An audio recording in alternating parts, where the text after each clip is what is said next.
જય શ્રી કૃષ્ણ મિત્રો, સ્વાગત છે તમારું સનાતન વિચાર ચેનલ પર।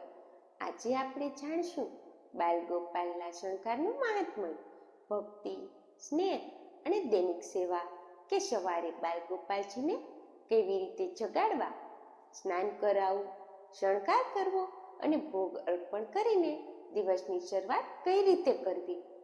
પુષ્ટાવેલા એટલે કે પ્રાણ પ્રતિષ્ઠિત બાલગોપાલ હોય તો તેમને દરરોજ સેવા, પૂજા, અર્ચના, ધ્યાન કરવું જોઈએ। આ બાલગોપાલજી ગુરુ, વૈષ્ણવ પંડિત કે પૂજારી દ્વારા પ્રાણ પ્રતિષ્ઠા કરાવેલા હોય છે। પ્રાણ પ્રતિષ્ઠા એટલે મૂર્તિમાં ભગવાનનો ચૈતન્ય વાસ, ચૈતન્ય ભાવ પ્રસ્થાપિત કરવો।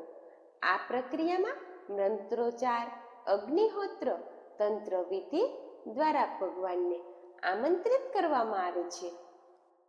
મૂર્તિમાં પ્રાણ સ્થાપિત થાય છે એટલે કે માત્ર પથ્થર કે ધાતુની પ્રતિમા નહીં, પણ જીવન બાલગોપાલ સ્વરૂપ બની જાય છે।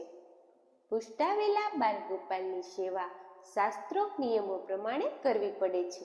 દરરોજ સવાર સાંજ સ્નાન કરવું, શણગાર, ભોગ, આરતી કરવી જ પડે છે। સેવા ન કરો તો તે નિષેધ ગણાય છે। પુષ્ટિ માર્ગ શ્રી વલ્લભાચાર્ય પરંપરામાં લડ્ડુ ગોપાલજીની સેવા વિશેષ મહત્વ ધરાવે છે।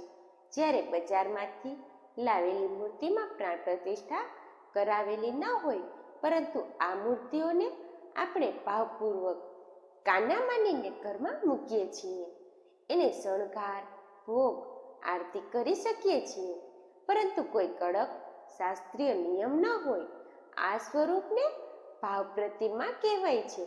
એટલે કે માત્ર ભક્તિના ભાવથી આપણે પૂજા કરીએ છીએ।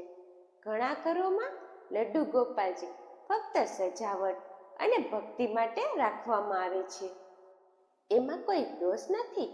આવી પ્રતિમા માટે નિયમિત સેવા કરવી ફરજિયાત નથી, પરંતુ તમે દરરોજ સેવા પૂજા કરી નિયમોનું પાલન કરો તો ઘરમાં સુખ, શાંતિ, સમૃદ્ધિ વધે છે। ભગવાન બાળગોપાલના આશીર્વાદ તમારી પર રહે છે। હવે આપણે સાંભળીશું કે લડ્ડુ ગોપાલ બાલગોપાલને રોજ શણગાર કઈ રીતે કરવો જોઈએ। સૌથી પહેલા સવારે મંત્રોચ્ચારથી બાલગોપાલને જગાડવા, નરમ ઘંટડી વગાડવી, ઉઠો લાલજી, જાગો ને જાદવા જેવા પ્રેમાળ શબ્દો બોલાવવા, મીઠું સંગીત કે ભજન વગાડવું કે કોઈ ગાવું। ત્યાર પછી શાસ્ત્ર મુજબ પહેલા તુલસીના પાનવાળું પવિત્ર જળ કે સુગંધિત પાણીમાં કંઈક અંતર કે ગંગાજળથી થોડી બૂંદ નાખી કપાસથી હળવેથી બાલગોપાલને સ્નાન કરાવવું, નરમ તોલિયાથી સૂકવવું, નવા કે સાફ ધોયેલા કપડાં મોસમ હોય એ મુજબ પહેરાવવા, ઉનાળામાં હળવા કોટન, શિયાળામાં ઊનના કપડાં પહેરાવતી વખતે પ્રેમથી કાના સાથે વાતો કરવી। પછી શણગાર કરવો, મુગટ પહેરાવવું, કાનના ટોપ, કાંઠા, કંઠાર, ચંદનનું તિલક કરવું, પૂર્ણ શણગાર કરવો, ગજામાલા પહેરાવી, તાજા ફૂલોની માળા પહેરાવી, કેળે કંદોરો, હાથમાં વાંસળી આપવી, ભગવાનને પગરખા જેમ કે નાની મોજડી કે પગલાં પહેરાવવા ને પ્રેમપૂર્વક દર્પણ બતાવવું। લડ્ડુ ગોપાલને રોજ અર્પણ કરો।